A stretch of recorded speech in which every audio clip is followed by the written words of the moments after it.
Good afternoon. It is just about afternoon. Good afternoon, everyone, and welcome to this seminar, which is called The Return of the Golden Hoof. And it's all about sheep. We've got a really short, sharp session. We've only got 25 minutes. We've got to keep it really, really tight. And it's a really complex subject too, so I hope you enjoy it. Can I start by introducing myself. I'm Phil Stocker. I'm Chief Executive of the National Sheep Association, and I would say that we're seeing some really interesting and exciting growth in this area, this return of sheep back into arable rotational farming. And that's great for lots of different reasons. It's great for sheep. It's great for arable cropping, it's great for the environment, and it's great for the landscape. And it's great for new employment opportunities and business opportunities too. So there's some real opportunities here, I think, and it's really good to be able to do this seminar. Can I just ask some questions first as to who we've got in the audience? Can I ask how many of you are sheep farmers already? Okay, and how many of you are arable farmers? There could be some crossover in this as well. Yeah, so it's about... There's probably more sheep farmers than arable farmers, slightly. Terrifying. Yeah. So would you like to all come up here and tell us what you're doing? And are many of you actually involved in keeping sheep within arable rotations already? So again, quite a few. Okay. Good. Okay, what we're going to do, the rules of engagement for this seminar too are really that there are no rules. We're going to take questions. If people want to ask questions as we go through, feel free. If I can just ask you to be polite and patient until a microphone arrives with you, that would be appreciated. So we're going to go quickly to introductions from our two speakers, and then we'll get going. So John. My name's John Pawsey. I farm just below Bury St Edmunds in Suffolk. We converted our farm to organic production in 1999, and my ambition was to run a stockless arable rotation, because why on earth would I want to get a complicated animal on the farm and sort of make my life miserable? But it got to around about 2014, and we realized that we wanted to build more fertility within our organic rotation.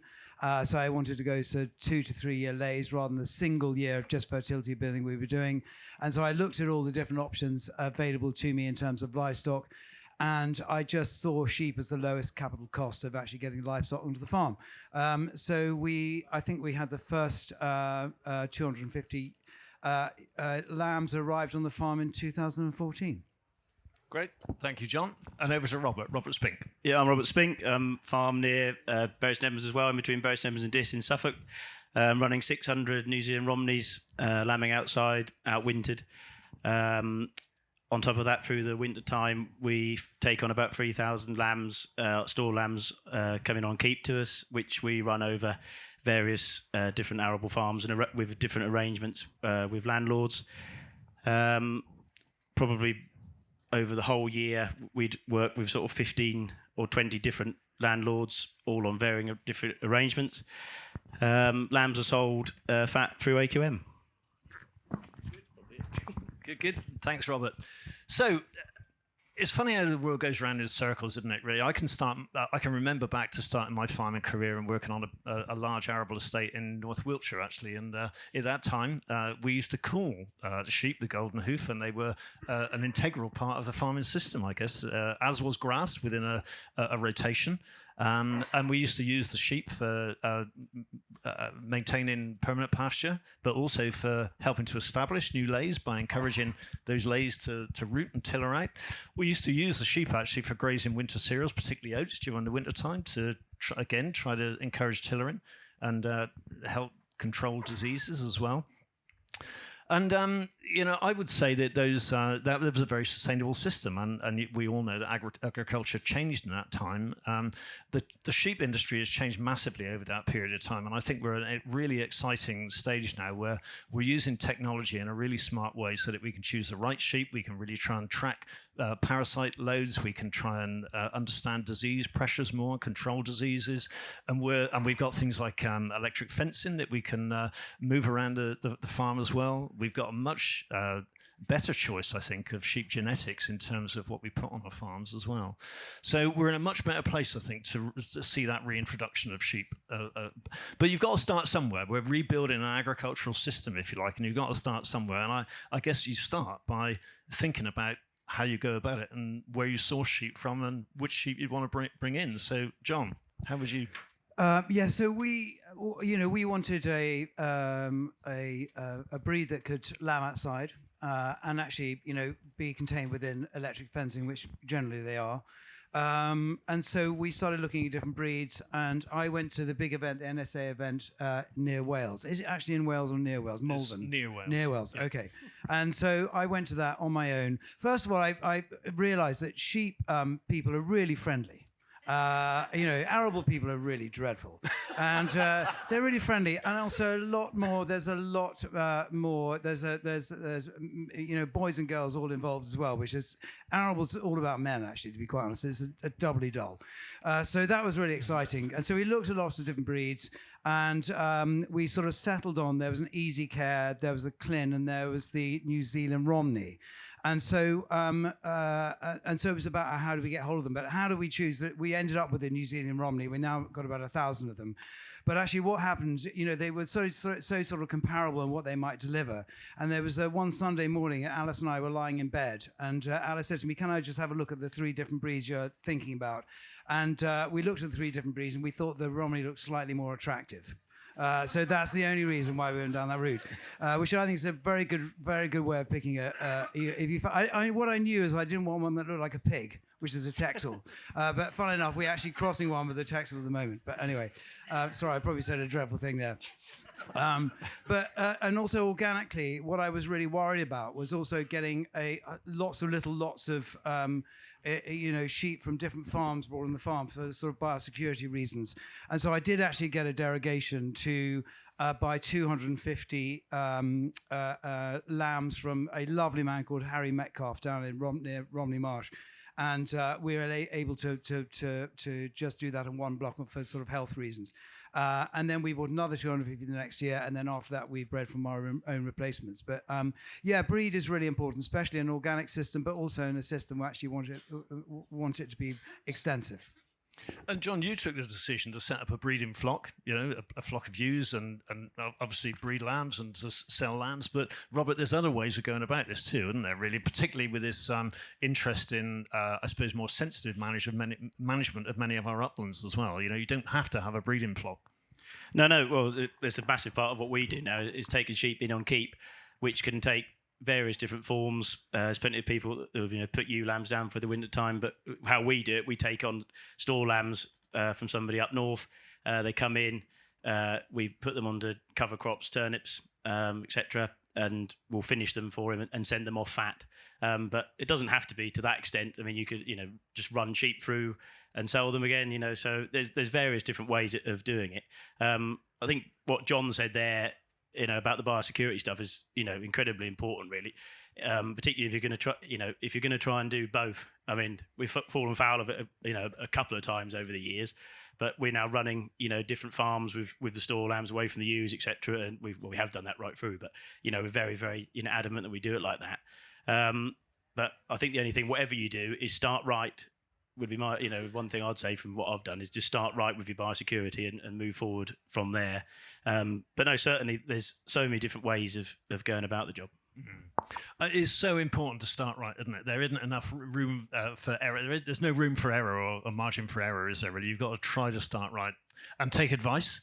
Oh, definitely, yeah. Well, I'm a big fan of that. I'll always ask anybody for all sorts of different questions. But I think that the start right one would be the one thing. If I could start again, I would start right. If you see what I mean. Yeah. We fell foul of abortion, unfortunately, with the first 12 sheep that I bought. Didn't know anything about it at all. They were really bought on a whim, really, and then just by chance we were sort of convinced to lamb them. It just goes on and on, the story, really. But we ended up with this breeding flock we've got now, but the mules we had before the Romneys were, we were really marred with it, really. And if only I could go back and start again, we wouldn't have done it that way. So, and as John was saying, sheep farmers generally are pretty helpful and pretty friendly, and there's lots of advice out there. Just it's about choosing the right advice, isn't it, really? But making sure that sheep are coming from a foundation, I guess, where they've got some health assurance behind them, and you've got some understanding of the health status. and making sure that you quarantine and apply some biosecurity measures as well, that you're not passing disease on within the flock is really, really important. But this is about the reintroduction of sheep into arable systems as well. And let's think a little bit about the crops and the grass and the establishment of and what you graze them on as well. We've seen some great interesting new options coming through now with SFI, the Sustainable Farming Incentive. So how do you manage your lays or your forage crops, John? I think what's interesting about establishment, undersowing of lays, is it's not just for sheep, and we're all doing this now with the sort of sustainable farming incentive with, legume lays, but also herbal lays, and it's a real challenge actually getting that undersowing right. And we, at the very beginning, we started by sowing after harvest, and actually going to dry soils, and actually if you've got an early frost, if you don't get those clovers past their sort of like first true leaf stage, they can be killed by a frost. And we found that it was much easier to undersow them. But then, of course, you've got to undersow them at the right time so the crop canopy doesn't close over too quick, so the clover's kept too small and it can be eaten by slugs or a Satona weevil. So the timing of that's really, really right. And actually what we've ended up with, and actually it was completely cribbed off a wonderful farm manager at Sandringham called Keith Banham, and he always undersowed underneath spring oats. And the crucial thing is to let the clover get enough light to get it through to its first 2 true leaves. Because oats are so competitive, you can actually sow them at the same time or the day after sowing your oats. So they come up, they got lots of light, but then the oats grow tall enough to keep the clover suppressed. So that's a top tip. And I think, since we've started doing that, it's been very successful. And of course, the kind of mixtures that you put into these things is wide and varied. And everyone asks, but actually really depends on your soil type, what does best for you. And it's something you learn over a long period of time. But it's wide and complex. Mm-hmm. And Robert, are you involved at all in any of the green cover crops, the green manuring crops, root crops? Yeah, no, definitely. Major part of again what we do. All of our own lambs are finished on the green covers, cover crops, turnips, etc. We're reliant on them really. We don't feed any sheep, any hard feed. So they're integral to what we do really. It's interesting. The interesting part is how those mixes as they come forward, and people want to use them with sheep to make sure that they are still able to be used fully by the sheep. As a grazier, we want to come onto the farms and graze these crops, but they have to be suited to the sheep as well for that to work. Let's just talk for a second about how this happens in practice as well, the business arrangements, because I think, John, you own your own sheep and you've got a shepherd, but we've got a growing number of examples now where particularly young people, I think, are owning flying flocks and they're grazing other people's land actually. Through either a short-term grazing agreement or a partnership, those sorts of things. But that's all about the right people, isn't it? It's about relationships and making sure that you're reliable, reputable, do the right thing. So, again, any comments on that, Robert? Yeah, I think that's absolutely right. I think that if you're going to go onto somebody else's farm with your sheep, you need to be A1, and that's what we've always tried to do. I'm sure I've not always got it right, but we always try our very best. I think, we would go on, often on a handshake, to be perfectly honest, around us. We sort of know quite a lot of the farms that we're involved with, but some of the places we do have, grazing agreements with. I think the key thing there is just do a good job and just, often the major sticking point of a lot of things we do is when people want you off. And that's the one thing that we've always been tried to be very good with is that, if somebody says, want you off by, say, the 1st of February, get off, and clear up properly behind yourself and get on really. And then it sort of builds from there and hopefully, you come back next year. So, I think it's all about communication, relationships with people. And just doing what you say you're going to do really a lot of the time. And for a young person coming into it is an achievable step, isn't it, in terms of the capital requirement compared to some other farming enterprises? Oh, certainly. I mean, we started off with what we were doing 10 years ago with 12 sheep, and have built up from there. The first cover crops we'd have grazed was fodder radish, I think, 10 years ago. I think I had to ring round and ask what fodder radish was at the time. Is it even possible, really? It was sort of, we just got stuck in, and it sort of snowballed from there. But we started from a small base and have built up how, as you're saying, we can get going, electric fence. It's a massive opportunity, really. I forgot to say in the introduction, we have got 60 acres at home, which is down to GS4, so we have got a headquarters. But there's no way we could be doing what we're doing without building those relationships with local farmers. So, yeah, really important. Great. And can I just say, I was one of those local farmers that Robert built a relationship with, because actually Robert looked after our sheep until we got to 2 or 3 years ago. Yeah. But Robert, and this is a really important point actually, going on to people's farms, is that Robert really understood when coming onto our farm, because it was mainly an arable rotation, that when we're putting up the electric fences, they had to follow the edges of the field, so we weren't left with funny little corners with all load of rubbish sort of growing up, because being organically, we couldn't deal with that. And also, Robert really perfected back fencing and grazing our overwinter cover crops as well. And so that sort of kind of detail for an arable farmer is incredibly important, and Robert did that amazingly on my farm. But it's the detail is incredibly important as far as I'm concerned, and so focus on the detail. Yeah. John, I don't think you're alone. And on my journey here this morning, I've had 3 conversations with people about this, and quite often it comes up that I wouldn't say money is not important, because money is important, but quite often reputability, responsibility, doing what you promise to do is every bit as important as the money transaction. And exactly. And the other thing is, in talking about young people coming on farms, when Robert came with his team, he managed to halve the average age of our farm workers, overnight. So it was brilliant. Yeah. Brilliant. Okay, well, before we open up for some questions, I did say there were no rules, and people want to ask questions, please put your hands up. It's a job to see very much from here because we're being blinded, actually. But before we come to questions, or while the mics go around, can I just ask John quickly, if you were to do it again, what would you do? What did you do right and what did you do wrong? What would you do differently if you were to do this again? And if we can get the microphones, there's a gentleman over here, please. To be honest, because we really thought about it very hard when we brought the Romneys onto our farm. I think it's all gone pretty well. Yeah. I think the only thing I would say is that sometimes with some of our undersown lays, when they haven't gone terribly well, we have had areas of overgrazing, and I find that really upsetting. We're not in that place now, but we have had it. Yeah. Excellent. Okay, thanks. So, gentleman here. We really like cover. Hello, is that it? Yeah. That's it.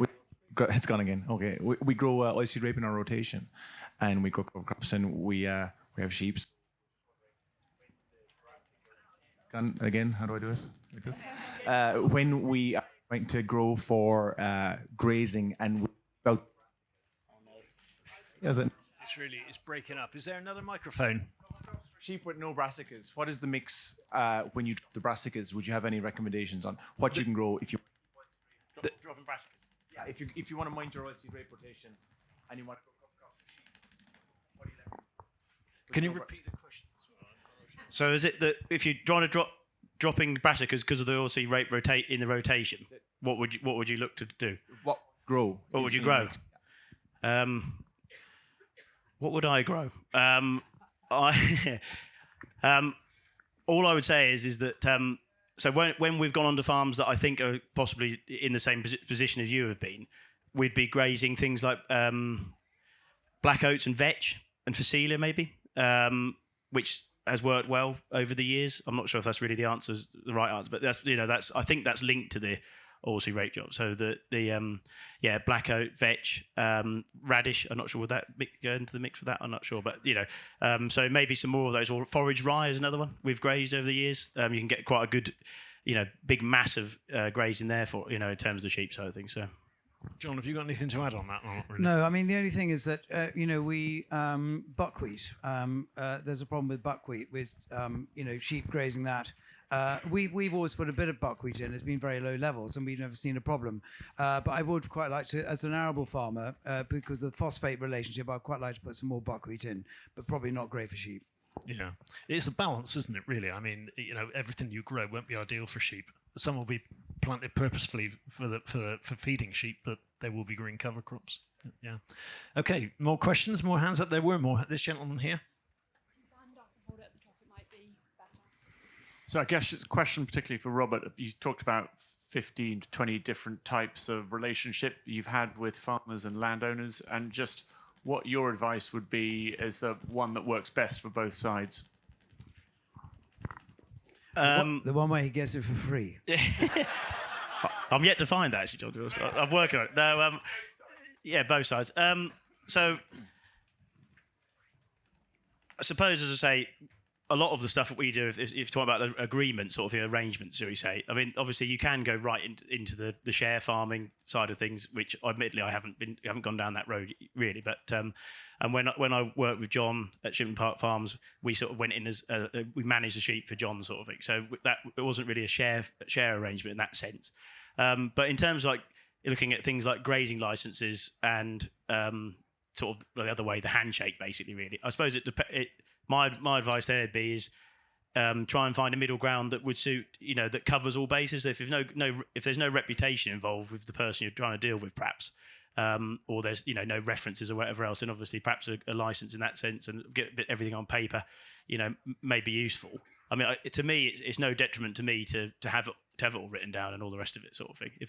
But I think that just covers the base, unless you know for certain you're going to be all right, maybe with whoever you're working with.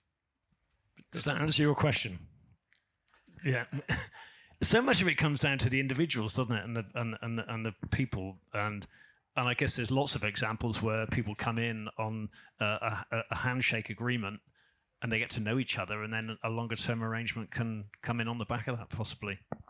The share farming is obviously a very interesting. Yeah, no, certainly. And to be honest, we just actually had not really nothing to do with arable farming necessarily, but we've actually just been offered the opportunity to look at that with somebody. So in 6 weeks' time, probably we'll do a bit more detail, I'm afraid. But yeah, share farming is something that I think is really good. I think it's a great way for people, especially new entrants and younger people, to get into farming. I think it shares the cost and everything else, responsibility. I think that could really work, but I can't really give too much more detail, I'm afraid. There's lots of examples as well where people might be retiring and they want to stay living on the farm and they still want the sheep on the farm, and they find someone to come in to start to take that business over, and they may take part ownership at the very early stages and then buy into the business. But it all comes down to the individuals and being able to get on with each other, doesn't it, really? Liking each other, I guess. But sheep farmers are likeable people, as John said. They're lovely, lovely people. Okay. This lady here.